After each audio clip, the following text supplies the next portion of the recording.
हरे कृष्णा। नमोऽयं विष्णुपादाय कृष्णप्रेष्ठाय भूतले श्रीमते भक्तिवेदांत स्वामीति नामिने।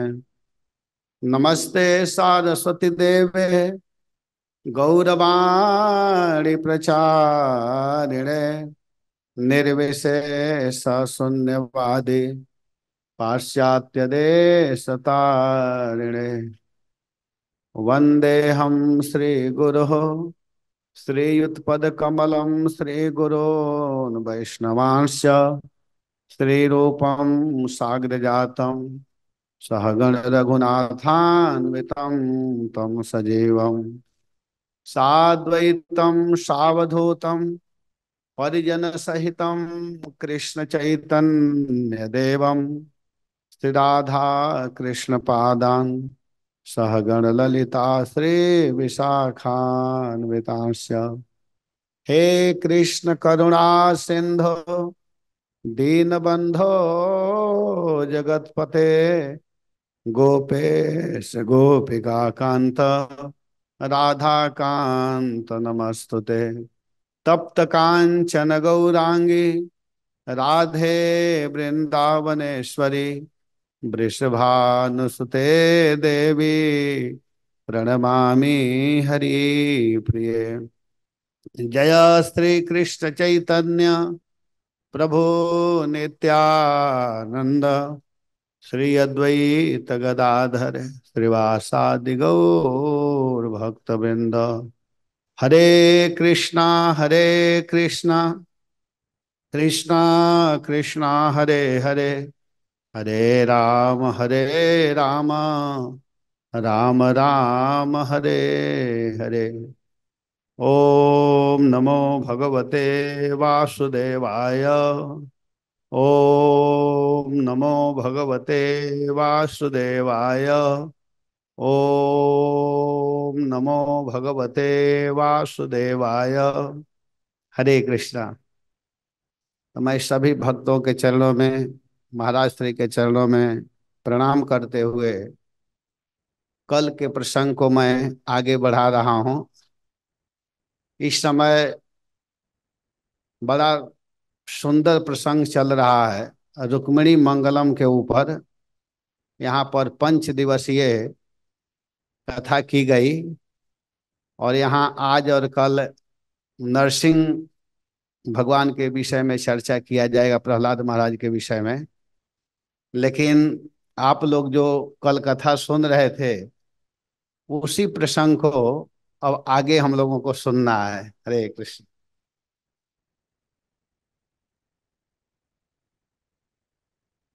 उसी प्रसंग को आगे सुनना है। देखिए, वास्तव में हम लोगों को भक्ति में आगे बढ़ना है, भजन भक्ति में आगे बढ़ना है हम लोगों को। तो क्या करना चाहिए कि रुक्मिणी जी के चरणों में प्रार्थना करनी चाहिए। जब तक रुक्मिणी जी के चरणों में हम प्रार्थना नहीं करेंगे तो भक्ति में बढ़ना बड़ा मुश्किल है। मैं एक दिन कथा में बता रहा था कि राधा रानी और जो रुक्मिणी जी हैं वो वास्तव में गुरु हैं, आचार्य हैं। तो हम लोगों को आगे बढ़ने के लिए गुरु के आश्रय में रहना पड़ता है। रुक्मिणी जी को हम लोग देख सकते हैं कि सदैव भगवान की सेवा करती रहती हैं, नित्य भगवान के चरणों की सेवा करती हैं। और कल सुन रहे थे कि नारद जी के मुखारविंद से जब रुक्मिणी जी ने सुनी भगवान के महिमा को तो मन ही मन भगवान को पति रूप में स्वीकार कर चुकी हैं। लेकिन इधर हुआ क्या कि जो हिरण्य रोमा भीष्मक जी के जो 5 लड़के हैं और एक लड़की, उसमें से केवल रुक्मी को हटा दीजिए तो सभी लोग चाह रहे थे कि हमारी बहन रुक्मिणी का विवाह कृष्ण के साथ में हो। और भीष्मक जी भी चाहते थे, लेकिन रुक्मी विरोध किया। रुक्मी कह रहा है कि नहीं नहीं, मेरी बहन रुक्मिणी का विवाह कृष्ण के साथ में नहीं किया जाएगा। तो इसे सुन करके रुक्मिणी जी मन ही मन सोच रही है कि पता नहीं मेरे बड़े भाई मुझसे किस जन्म की शत्रुता कर रहे हैं। इस जन्म में तो कोई स्पष्ट रूप से कोई दुश्मनागत शत्रुता है नहीं, लेकिन किस जन्म की शत्रुता है कि ये विरोध कर रहे हैं, हमको समझ में नहीं आ रहा है। रुक्मिणी जी विचार कर रही हैं, सोच रहे हैं कि सब भाई चाह रहे हैं कि मेरा विवाह हो, पिताजी चाह रहे हैं, लेकिन मेरे बड़े भैया रुक्मी को क्या हो गया है। हो न हो इससे पहले कोई मुझसे गलती हुआ है, क्या हुआ है कि मुझे विवाह करने के लिए मना कर रहे हैं, नहीं चाह रहे हैं। लेकिन मैं इनके अतिरिक्त किसी को स्वीकार कर ही नहीं सकती हूं। मैं तो अपने आप को उनको दे दी हूं। अगर कृष्ण मेरे साथ विवाह नहीं करेंगे तो मैं इस शरीर को धारण नहीं कर सकती हूँ, नहीं रह सकती हूँ। देखिए बड़ा सुंदर भाव है। समया भाव में हम लोग सब कुछ नहीं बता पाते हैं, लेकिन हम लोग को समझना चाहिए रुक्मिणी जी के मन में क्या चल रहा है, मन स्थिति क्या है। सोच रही है कि हम तो कृष्ण को अपने आप को दे चुकी हूँ, अब मैं दूसरे जगह विवाह कर नहीं सकती हूँ। ऐसा तो है नहीं कि मैं उनको भी कह दूं उनको भी कह दूं, ऐसा तो है नहीं। पहले के लोग जो भी बोलते थे बिल्कुल जो बोल दिए वो करना होता था। तो अपने आप को भगवान को दे चुकी हैं। तो अगर मेरा भाई दूसरे के साथ विवाह करेगा तो मैं उसके साथ जाऊंगी नहीं, अपने शरीर का त्याग कर दूंगी। तो मान लीजिए कोई पूछे कि तब ठीक है अपना शरीर त्याग कर दो, वो तो करने देगा नहीं। रुक्मी विवाह नहीं करने देगा कृष्ण के साथ में, तो शरीर त्याग कर दीजिए। तब रुक्मिणी जी कहती है कि नहीं नहीं नहीं, अब यह शरीर पर मेरा अधिकार नहीं रहा, यह शरीर तो मैं दे चुकी हूं कृष्ण के लिए। तब इस पर तो कृष्ण का अधिकार है ना, हमारे प्राण धन, हमारे प्राण जीवन, हमारे भुवन सुंदर का अधिकार है इस पर। अब उनके संपत्ति को मैं कैसे नष्ट कर सकती हूँ। देखिए क्या भाव है। मैं कैसे नष्ट कर सकती हूँ, कैसे नष्ट कर पाऊंगी। अब इस पर मेरा कोई अधिकार नहीं है। लेकिन बात ऐसी है कि मैं जो घोषणा की हूं, मैं अपने आप को कृष्ण को चयन कर चुकी हूं, लेकिन उन्हें भी तो पता चलना चाहिए। ऐसे भगवान भूत भविष्य वर्तमान सब कुछ जानने वाले हैं, सबके अंतःकरण के बात को जानते हैं। लेकिन रुक्मिणी जी के मन में आ रहा है कि मैं तो उनको वरण कर चुकी हूं, मैं उनको अपना पति मान चुकी हूं, लेकिन इस बात को, इस संदेश को बताने वाला भी तो कोई चाहिए, उनको सूचना तो कोई दे। इस तरह सोच ही रही थी, उसी समय एक ब्राह्मण देवता आ गए, वृद्ध ब्राह्मण वहां पर पहुंच गए। उम्र में बहुत बड़े हैं, पिता के समान है, बाबा के समान है। तो आए और रुक्मिणी को देख रहे हैं कि बड़ा दुखी है। बहुत दुखी स्थिति में रुक्मिणी जी थी, घबराई हुई थी, क्योंकि वो घोषणा कर दिया था कि परसों इसका विवाह करना है शिशुपाल के साथ में। तो रुक्मिणी जी घबराई हुई थी। उसी समय ब्राह्मण देवता आए, और ब्राह्मण आए तो ब्राह्मण कहे बेटी तुम इतनी दुखी क्यों हो, तुम चिंता मत करो। वो रोने लगी, ब्राह्मण को देख करके रोने लगी, और रोते हुए कही कि हे भगवान, हे ब्राह्मण देव, हमारी रक्षा कीजिए, आप ही हमारी रक्षा कर सकते हैं। तो ब्राह्मण देवता बोले कि बेटी तुम चिंता मत करो, मैं द्वारिका जाने के लिए ही आया हूं, मैं अवश्य ही द्वारिका जाऊंगा, तुम बिल्कुल मत घबराओ, तुम्हारा काम निश्चित सफल होगा, चिंता करने की जरूरत नहीं है, आवश्यकता नहीं है। कही कि हाँ आप ही मेरे कार्य को कर सकते हैं। सच पूछिए तो पहले ब्राह्मण लोग ही विवाह का कार्य करवाते थे, क्योंकि ब्राह्मण लोग सब जगह जाते रहते हैं कथा कीर्तन पूजा करने के लिए। तो सब घरों में जाते हैं तो कहीं लड़कों को देखते हैं, कहीं लड़कियों को देखते हैं, कन्या को देखते हैं।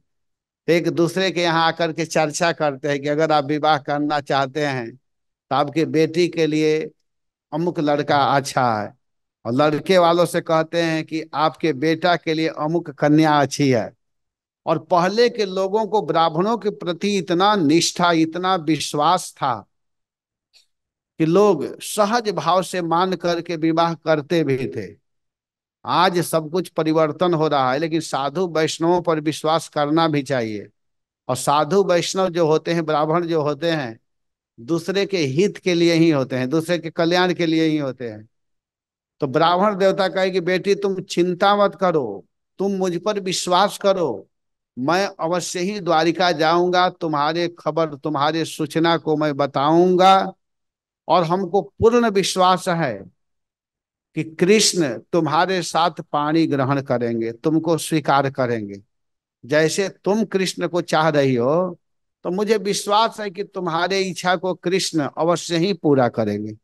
और इतना कह करके ब्राह्मण देवता रुक्मिणी के द्वारा जो प्रेम पत्र, लेटर जो लिखा हुआ था, उसको ले करके ब्राह्मण देवता द्वारिका के लिए प्रस्थान किए, द्वारिका गए।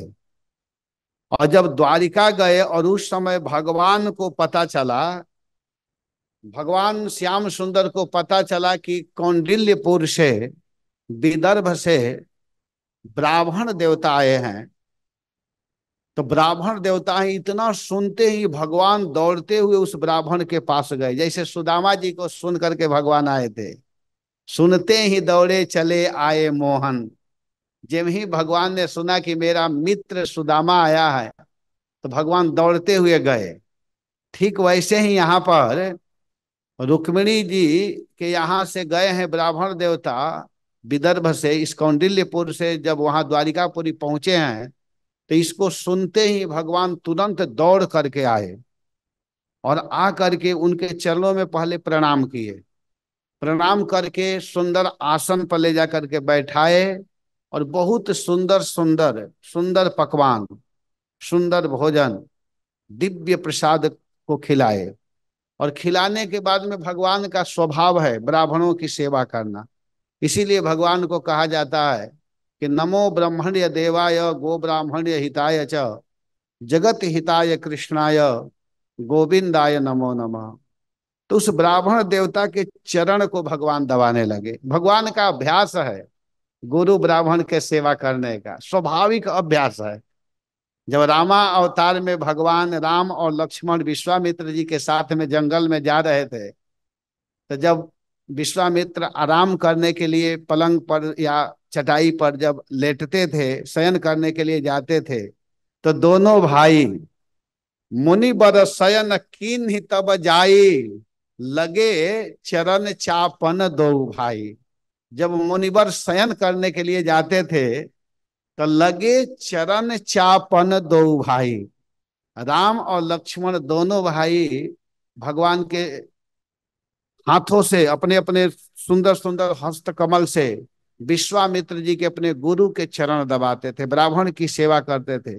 तो अभ्यास भगवान का पहले से है। वही भगवान इस अवतार में, कृष्ण अवतार में, कौंडिल्यपुर के ब्राह्मण जो गए हुए हैं रुक्मिणी जी के पत्र लेकर के, उनके चरण को दबाने लगे। और चरण दबाते हुए कहते हैं कि हे ब्राह्मण देवता, आप विदर्भ से आए हैं, बताइए भीष्मक महाराज के ऊपर कोई संकट तो नहीं ना आ गया है, कोई कष्ट तो नहीं ना आया है कि आप एकाएक आ गए, क्या बात है? आप बताइए, आप बताइए, मुझे चिंता हो रही है, कोई दिक्कत में तो महाराज नहीं है ना? तो ब्राह्मण देवता कहे कि नहीं नहीं, दिक्कत में नहीं है, लेकिन एक तरह से दिक्कत में ही है। तो कहे क्या क्या समस्या आ गई? कहे कि क्या बताया जाए, उनकी एक ही बेटी है जिसका नाम है रुक्मिणी, बहुत सुंदर सुशील सदाचारिणी सुशीला पुत्री है रुक्मिणी। और महाराज के 5 लड़के हैं, उनमें से 4 जो छोटे बच्चे हैं वो, और महाराज भीष्मक और उनकी पत्नी और रुक्मिणी, सभी चाहते हैं कि रुक्मिणी जी का विवाह आपके साथ हो।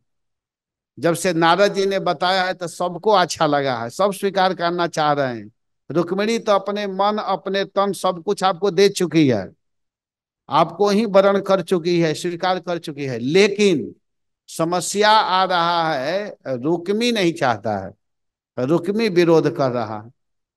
और इसलिए रुक्मिणी घबराते हुए, बहुत दुखी होकर के एक पत्र लिखी है आपके लिए, तो आप इसे स्वीकार कीजिए, इसको लीजिए और पढ़ लीजिए, इसमें क्या लिखी है। तो भगवान कृष्ण कहते हैं कि आप ही पढ़ करके सुना दीजिए क्या लिखा हुआ है। आप ही बताइए आखिर इसमें क्या लिखा हुआ है। तो ब्राह्मण देवता कहते हैं कि वो आपको चाहती है। तो अब सोचने लगे कि अगर मैं तुरंत कह दूंगा कि हाँ हाँ हाँ, थोड़ा सा उसका बैकग्राउंड भी तो जानना चाहिए ना, कि रुक्मिणी का क्या है, कैसा है। भगवान कहे कि आप ही पढ़ो। तो ब्राह्मण देवता को भगवान कहे पढ़ने के लिए। तो ब्राह्मण रुक्मिणी जी जो बोली हैं 7 श्लोक में, बहुत सुंदर अपना भाव प्रस्तुत की हैं, उसको पढ़ना चालू करते हैं। अब यहाँ पर प्रश्न होगा कि रुक्मिणी जी महाराष्ट्र के रहने वाली हैं, विदर्भ के रहने वाली हैं, और भगवान गुजरात में हैं, द्वारिकापुरी गुजरात में है। तो गुजरात में है, तो रुक्मिणी जी पत्र किस भाषा में लिखी है? महाराष्ट्री में, मराठी में लिखी है कि गुजराती में लिखी है? बताइए। ये तो महाराष्ट्र की रहने वाली है, तो अपने भाषा में लिखी है। अगर महाराष्ट्री में लिख देगी तो गुजराती बाबा समझेंगे कि नहीं समझेंगे? ये भी तो समस्या है ना। अगर गुजराती में लिखती है तो इसका मतलब है गुजराती भी जानती है। तो किस भाषा में लिखी है, हम श्रोताओं की जिज्ञासा हो रही है। बताइए किस भाषा में लिखी है। तो रुक्मिणी जी क्या की कि रुक्मिणी जी गुजराती में लिखी है ना महाराष्ट्री में लिखी है। और रुक्मिणी जी दोनों भाषाओं को हटाते हुए संस्कृत में लिखी है। संस्कृत में उसने वर्णन की है। और वास्तव में सभी भाषाओं की जननी संस्कृत है। संस्कृत से ही सारी भाषाएं निकलती है। इसीलिए हम लोगों को सावधान होकर के संस्कृत का अध्ययन करना चाहिए। जब मैं बनारस पढ़ रहा था 94 में, वाराणसी में संस्कृत पढ़ने के लिए मैं गया था, तो बहुत सुंदर एक जगह है, सार्वभौम संस्कृत प्रचार संस्थानम, बास फाटक हौज कटोरा के पास में है। वहां से रोज हम गंगा जी स्नान भी करने जाते थे। वहां संस्कृत बोलना भी सिखाया जाता है। तो 94 में जो पढ़ा हूं वो मुझे याद है। उसमें लिखा हुआ था कि छात्रों संस्कृत पढ़ो प्रेम से, इसको नहीं भुलाओ, यदि सुयोग्य बनना चाहो तो इसका ज्ञान बढ़ाओ। छात्रों संस्कृत पढ़ो प्रेम से, इसको नहीं भुलाओ, यदि सुयोग्य बनना चाहो तो इसका ज्ञान बढ़ाओ। संस्कृत पढ़ने में विद्यार्थी करते आज ढिलाई। संस्कृत कोई नहीं पढ़ना चाहता है। संस्कृत पढ़ने में विद्यार्थी करते आज ढिलाई, आगे चलकर किंतु न होगी उनकी कभी भलाई। जब संस्कृत नहीं पढ़ेंगे तो भलाई कैसे होगी? शास्त्र समझ में नहीं आएगा, भागवत नहीं समझ में आएगा।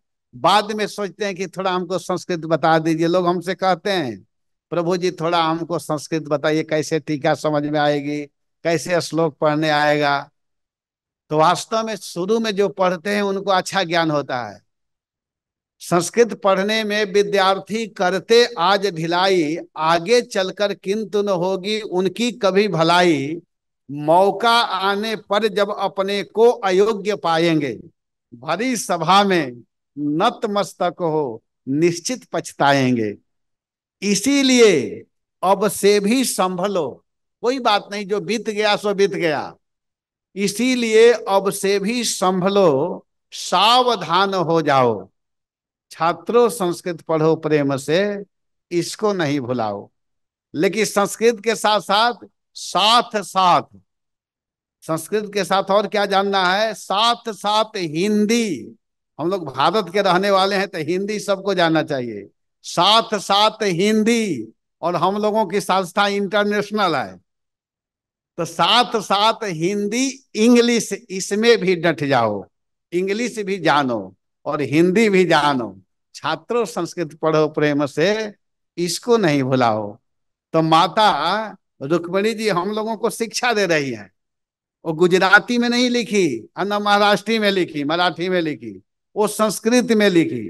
संस्कृत में क्यों लिखी? कि हम लोग भी संस्कृत पढ़ें।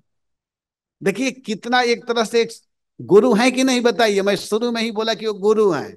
गुरु का काम है ज्ञान देना, तो ज्ञान दे रही है, संस्कृत में लिख रही हैं, और संस्कृत में उस पत्र को लिखी, उसी पत्र को ब्राह्मण देवता पढ़ रहे हैं, और पढ़ते हुए कहते हैं कि श्रुत्वा गुणान भुवन सुंदर शृण्वताम ते निर्वेश्य कर्ण विवरई हरतोंग तापम रूपम दृशा दृशिमतामखिलार्थलाभम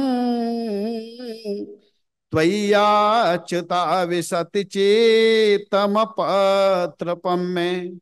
हे त्रिभुवन सुंदर, हे श्याम सुंदर, जब से मैं आपके गुण महिमा को सुनी हूं, ब्राह्मण पढ़ रहे हैं रुक्मिणी के शब्दों को, भावों को, कि जब से मैं आपके विषय में सुनी हूं, जब से आपके सुंदर स्वभाव रूप गुण को सुनी हूं, तब से मैं अपने आप को लज्जा शर्म सब कुछ छोड़ करके केवल मैं आपको ही प्राप्त करना चाहती हूं, मैं आपको चाहती हूं, और हमको अब कुछ भी दिखाई नहीं दे रहा है। जब से मैं आपके विषय में सुनी हूं, तो केवल आप ही मुझे दिखाई दे रहे हैं। जित देखूं तित आप ही दिखें, घर बाहर आंगन में मोहन बस गयो मेरे मन में। रुक्मिणी जी कहती है कि जब से मैं आपके महिमा को नारद जी के मुखारविंद से सुनी हूं, तो जिधर भी हमारी दृष्टि जा रही, जित देखूं, जिधर देखती हूं उत देखूं, जित देखूं तित वो ही दिखे, माने आप ही दिखते हैं, घर में बाहर आंगन में। हे श्याम सुंदर, आप बस गए मेरे मन में, आप मेरे मन में बस चुके हैं, तो आपके अतिरिक्त मैं अब कुछ भी नहीं देख पा रही हूं। लज्जा शर्म सब कुछ छोड़ करके आप में ही प्रवेश कर रहा है मेरा मन, केवल आपको ही चाह रहा है। दूसरे श्लोक में कहती हैं, का त्वा मुकुंद महती कुलशील रूपा विद्या वयो द्रविण धाम अभिरात्म तुल्यम धीरा पतिम कुलवती न वृणीत कन्या काले नृसिंह नरलोक काले नृसिंह नरलोक मनोभिरामम। रुक्मिणी जी यहां बोल रही हैं कि हे भगवान, हे प्रेम को प्रदान करने वाले, हे श्याम सुंदर, हे मेरे जीवन धन, चाहे जिस दृष्टि से देखा जाए, अगर किसी भी दृष्टि से देखा जाए, तो आप जैसा कोई कुल वाला नहीं है, आप जैसा किसी के पास में शील नहीं है, स्वभाव नहीं है, आप जैसे कोई सौंदर्य वाला नहीं है, आप जैसा किसी के पास विद्या नहीं है, अवस्था नहीं है, धन नहीं है, सब कुछ आपका अद्वितीय है। अद्वितीय माने आपसे बढ़ करके अब किसी के पास कुछ भी नहीं है। आप बलवान हैं, आप रूपवान हैं, आप ऐश्वर्यवान हैं, आप विद्वान हैं, आपसे ही सारी ज्ञान सारी विद्याएं निकलती हैं। तो कौन ऐसी स्त्री होगी, कौन ऐसी कुलवती कन्या होगी, धैर्यवती कन्या होगी, जो आपको छोड़ करके दूसरे को वरण करना चाहेगी? बताइए, आप ही बताइए। कोई भी माता पिता, कोई भी भाई, कोई भी लड़कियां चाहती हैं ना कि हमको अच्छा पति मिले, सुंदर पति मिले, बलशाली पति मिले, धन वाला मिले, गुण वाला मिले। तो कृष्ण में सब कुछ पाया जाता है, इसीलिए तो उनको भगवान कहा जाता है। ऐश्वर्यस्य समग्रस्य वीर्यस्य यस्य स्त्रिय ज्ञान वैराग्य योश्चैव शरणाम भगेतिंगना। जिनके समान और किसी के पास न हो, भगवान जैसा रूप किसी के पास नहीं है।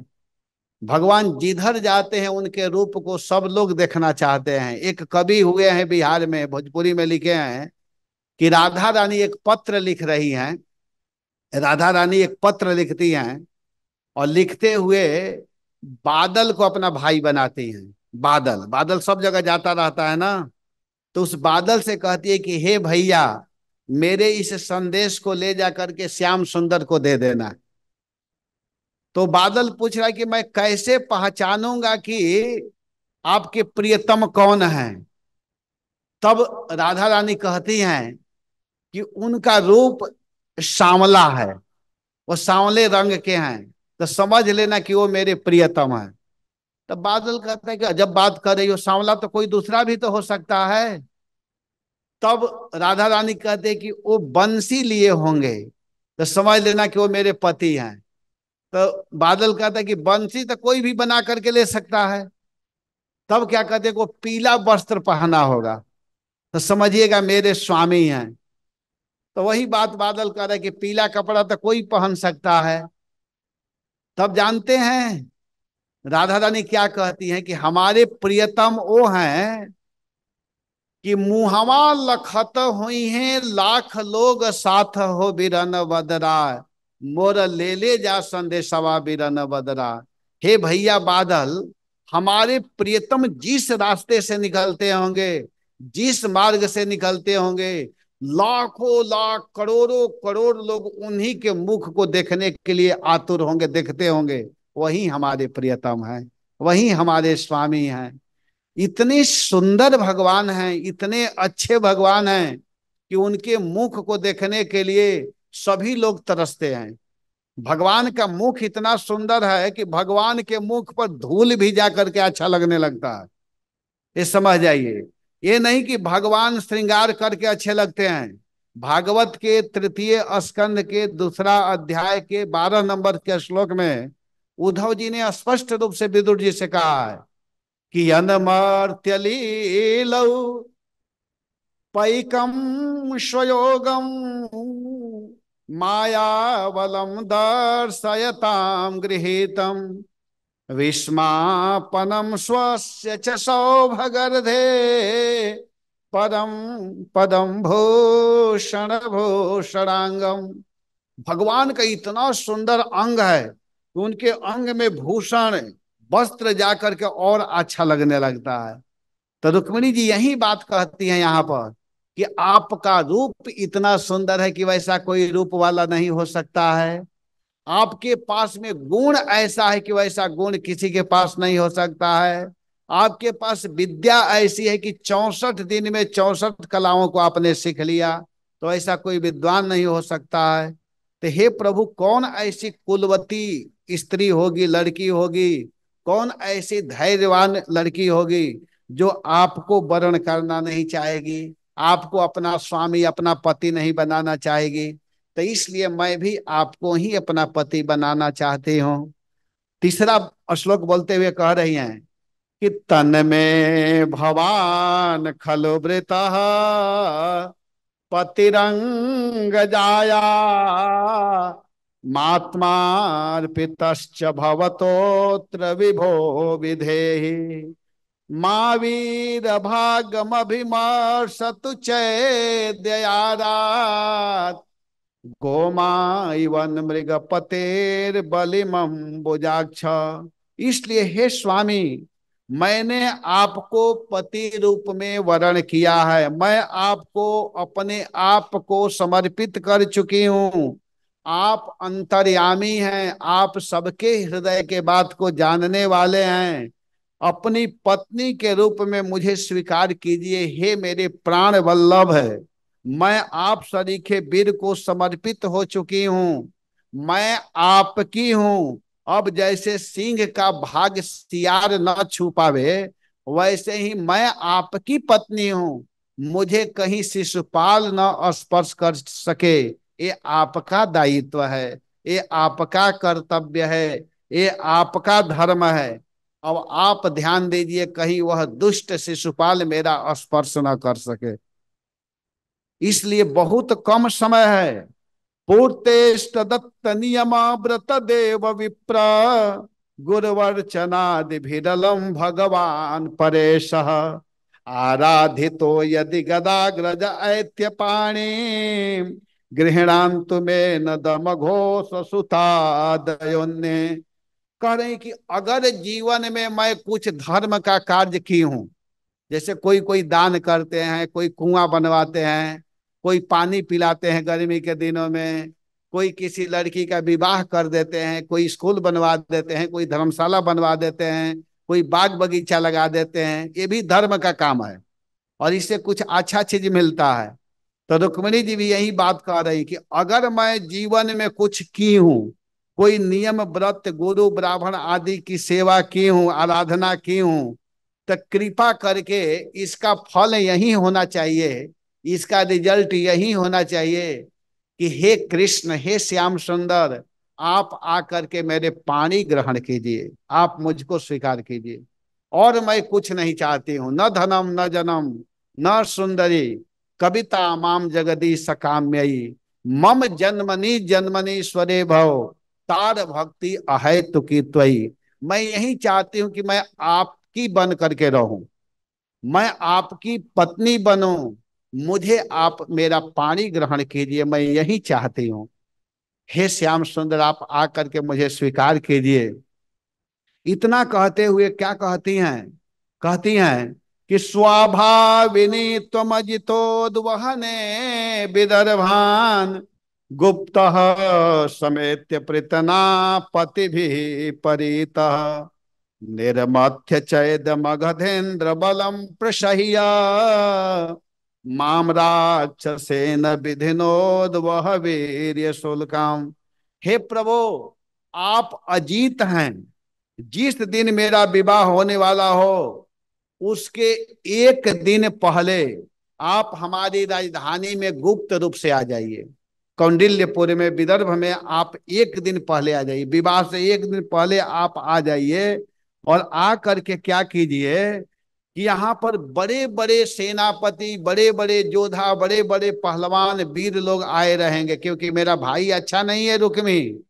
रुक्मी शिशुपाल आदि बड़े बड़े दुष्टों को बुलाएगा, जरासंध आदि लोग आएंगे, तो आप एक दिन पहले आइए और आ करके उन लोगों को मार डालिए, तहस नहस करके बलपूर्वक अपने वीरता का पराक्रम दिखाइए और मुझे यहां से मेरा पानी ग्रहण करके ले जाइए। तो मान लीजिए भगवान पूछें कि तुम कह रही हो कि आ जाओ, लेकिन मैं कैसे आऊंगा? तुम तो एक राजा की बेटी हो, तुम्हारा भवन बहुत विशाल होगा, तुम अपने घर के भीतर रहती होंगी, तो मैं कैसे आऊंगा और कैसे तुमको हरण करके ले जाऊंगा? तब उपाय भी बता रही है कि कैसे ले जाना है। कहती है कि हे स्वामी, हे प्रभु, आपको पता नहीं है, मैं बता रही हूं कि हम लोगों के घर का नियम है कि अंतः पुरांतरचरी मनिहत्य बंधौ, त्वामोद्वहे कथमिति प्रवदाम्युपायम्, उर्वे दुरस्ति महते कुल देवी यात्रा, यस्याम बहिर्नवबधो गिरिजामुपेत्य। हम लोगों के घर का नियम है। घर का नियम क्या है कि लड़कियां विवाह से पहले, जब विवाह होता है तो विवाह से एक दिन पहले वे लोग गौरी पूजा के लिए जाती हैं, गिरिजा पूजा के लिए। बड़ा धूमधाम के साथ बहुत जुलूस निकाला जाता है। विवाह से एक दिन पहले बहुत लोग भी जाते हैं उस जुलूस में, और जिसका विवाह होने वाला होता है उस कन्या को बहुत सुंदर ढंग से सजाया जाता है और सजा करके उसको ले जाया जाता है गिरिजा पूजा के लिए। तो मैं भी जाऊंगी गिरिजा पूजा करने के लिए, मैं भी अपने सहेलियों के साथ में मैं जाऊंगी पूजा करने के लिए विवाह से एक दिन पहले। सब लिख रही है उस पत्र में। तो आप क्या कीजिएगा कि उसी समय, हे प्राण धन, हे जीवन धन, हे प्राण वल्लभ है, हे त्रिभुवन सुंदर, हे भुवन सुंदर श्याम सुंदर, आप उस समय आइएगा जब मैं देवी पूजा करने के लिए जाऊंगी। और उसी समय आप आकर के मेरे हाथ को पकड़ करके मुझे रथ पर बैठा करके ले जाइएगा। उस समय बड़ा सुंदर समय होगा, लोगों को पता भी नहीं चलेगा, लोग यही सोचेंगे कि पूजा करने के लिए गई है।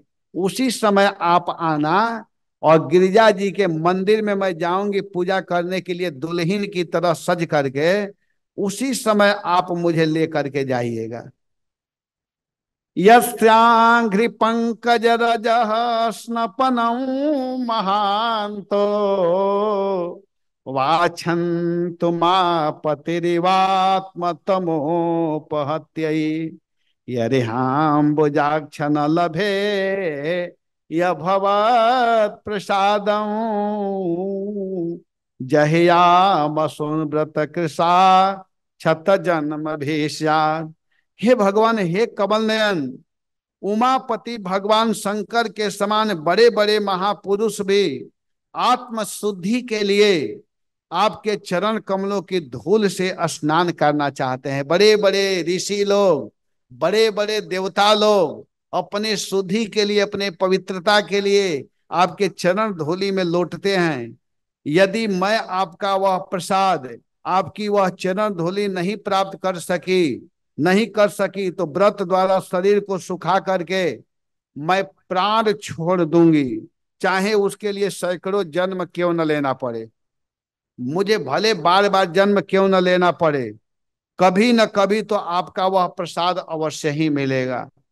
आप यह निश्चित सुन लीजिए कि अगर आप नहीं आएंगे, अंतिम श्लोकों में कह रही हैं कि अगर आप मुझको ग्रहण करने के लिए नहीं आते हैं, ले जाने के लिए नहीं आते हैं, तो मैं अपने शरीर को सुखा दूंगी, लेकिन उस शिशुपाल के पास नहीं जाऊंगी। आपको प्राप्त करने के लिए मुझे भले ही सैकड़ों बार जन्म क्यों न लेना पड़े, क्योंकि बड़े बड़े ऋषि महर्षि लोग भी आपके चरण धूलि की कामना करते हैं। उद्धव जी जब ब्रज में आए, और ब्रज में जब आते हैं तो कहते हैं कि आशा महो चरण रेणु अहम जुषाम श्याम वृंदावने पे गुल्म लतो सधे नाम या दुस्त्यजम स्वजनमार्य पथम चहित्वा भेजुर मुकुंद पदवीम श्रुतिभिर मर्मे ज्ञाम। तो ब्रज का जो रज है, भगवान की जो चरण धूलि है, वो बड़ा महत्वपूर्ण है। तो रुक्मिणी जी भगवान के चरण को प्राप्त करना चाहती है, चरण सेवा करने के लिए ललायित हैं। तो जब इस तरह के पत्र को ब्राह्मण लोग पढ़े, रुक्मिणी जी के शब्दों को सुने भगवान, तो तत्क्षण भगवान श्याम सुंदर क्या किए कि तुरंत उसी समय ब्राह्मण से कहे कि आप चिंता मत कीजिए, मैं तुरंत चलूंगा। और भगवान श्री कृष्ण तुरंत अपने सारथी को बुलाए और रथ पर बैठे, और रथ पर ब्राह्मणों को भी बैठाए, और बैठा करके वहां से द्वारिकापुरी से भगवान तुरंत कौंडिल्यपुर, यहाँ विदर्भ अमरावती के लिए प्रस्थान किए।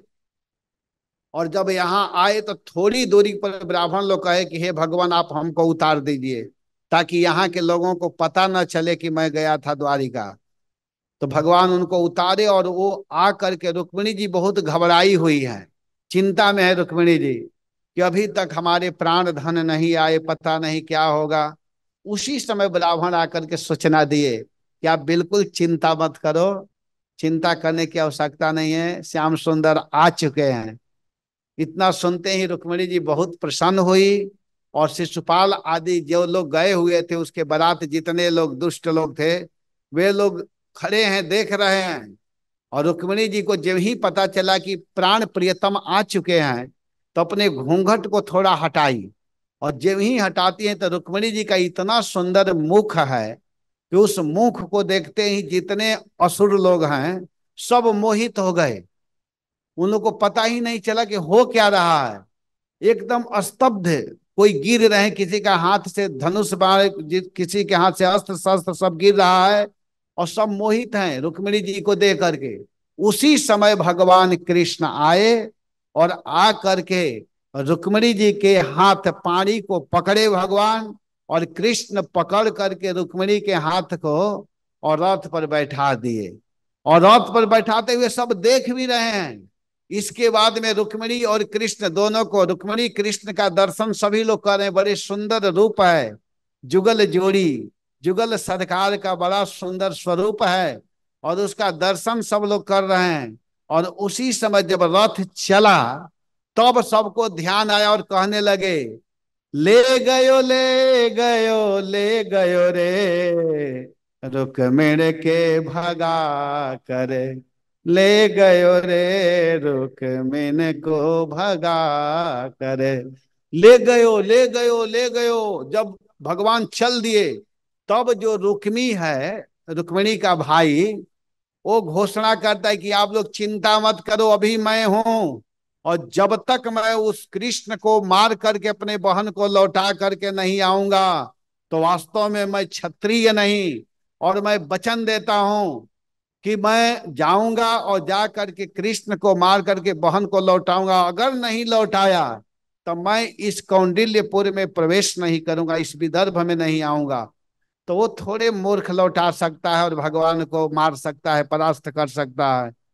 तो वो क्या किया कि एक अक्षौणी सेनाओं को लेकर के गया, और उधर गया तो भगवान उसके सेनाओं को भी मार रहे हैं, उसको भी अपमानित किए, उसके बाल केस मुछ को काट दिए और अपमान करके उस रुक्मी को लौटाए। तो रुक्मी लौट करके नहीं आया। रुक्मी क्या किया कि एक अलग ही नगर बसाया, जिसका नाम हुआ भोजकट। तो भोजकट नाम को बसाया, और भगवान श्याम सुंदर जगत जननी जगत माता रुक्मिणी जी को लेकर के द्वारिकापुरी में गए, और वहां अपने माता पिता भाई बंधु इष्ट मित्रों के बीच में विधि विधान के साथ में भगवान ने पानी ग्रहण किया, विवाह किया। तो इस प्रकार भगवान ने रुक्मिणी का मंगल किया, और रुक्मिणी के साथ साथ हम लोगों का भी मंगल हुआ, क्योंकि रुक्मिणी जी जब भगवान को स्वीकार की, तो उस दृश्य को सुन करके पढ़ करके आज हम लोगों का भी कल्याण होता है। तो इस कथा के माध्यम से हम लोगों को बहुत सुंदर शिक्षा लेनी है। शिक्षा यह है कि रुक्मिणी जी भगवान को देखी नहीं थी, और प्रथम बार भगवान के विषय में सुनी, और इतना सुंदर ढंग से सुनी कि अपने जीवन को ही कृष्ण के लिए समर्पित की। तो हम लोगों को भी श्रवण करने में सावधान रहना है। कल भी मैं बता रहा था कि देखिए, भगवान ने सुनने के लिए दो कान दिया है और बोलने के लिए एक मुख दिया है। तो ज्यादा बोलना ना सोच करके ज्यादा सुनना चाहिए, ज्यादा सुनने पर जोर देना चाहिए। अगर कोई व्यक्ति प्रेम से सुनेगा तभी अच्छा से बोल सकता है। तो इसलिए नवधा भक्ति में प्रथम भक्ति क्या है कि श्रवणम। और श्रवण किससे करना चाहिए? तो प्रमाणिक आचार्य, प्रमाणिक वक्ता से सुनना चाहिए। जहां तहां लोगों के बात को नहीं सुनना चाहिए। जो प्रमाणिक आचार्य हैं, प्रमाणिक ग्रंथों से बोलते हैं, वैष्णव परंपरा में हैं, गुरुजन के आश्रित हैं, ऐसे लोगों के मुखारबिंद से सुनना चाहिए। और जब हम प्रेम से सुनेंगे तभी हम कृष्ण को प्राप्त करेंगे, जैसे रुक्मिणी ने कृष्ण को प्राप्त की। तो इसी के साथ में मैं अपने वाणी को यहीं पर विराम देता हूँ। हरे कृष्ण।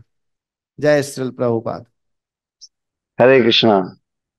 तो बहुत बहुत धन्यवाद श्रीमान श्री कृष्ण प्रभु जी का, जो विशेष रूप से कहते भी रहता हूँ कि परम पूज्य राधा गोविंद गोस्वामी महाराज जी का, और विशेष रूप से गौर कृष्ण महाराज जी का स्मरण दिलाती है प्रभु जी की वाणी हमें।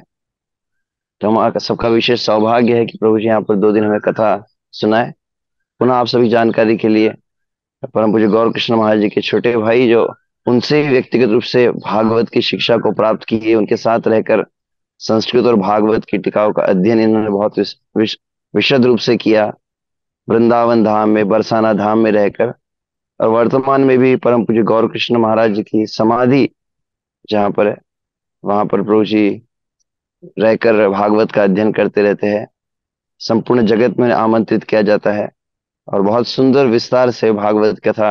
हाल ही मैं सुन रहा था कि बेलगांव में जब प्रभु जी कथा किए थे विश्व से श्रीमद् भागवत एकादश स्कंद में 24 गुरुओं पर, जो लगभग 3 वर्ष तक वह कथा चली थी, मतलब 24 गुरुओं के लिए 21 सत्रों में उन्होंने कथा की थी। तो ऐसी प्रभु जी बहुत सुंदर हमें कथा सुनाते हैं। तो पुनः यहाँ पर हम सभी भक्तों की ओर से परंपरागत पद्धति से प्रभु जी का एक बार हरे कृष्ण महामंत्र के उच्चारण के साथ आभार व्यक्त करेंगे। और साथ ही में प्रभु जी ने जो शिक्षा प्रदान की है कि कैसे रुक्मिणी महारानी से हमें शिक्षा को ग्रहण करना चाहिए, कैसे श्रवण की महत्ता को बतलाया है, उसको भी हम सब प्रभु जी का आभार व्यक्त करते हुए हरे कृष्ण महामंत्र कह के हम आज के वाणी को विराम देंगे। हरे कृष्णा कृष्णा कृष्णा हरे हरे, हरे राम राम राम हरे हरे। रुक्मिणी मैया की जय।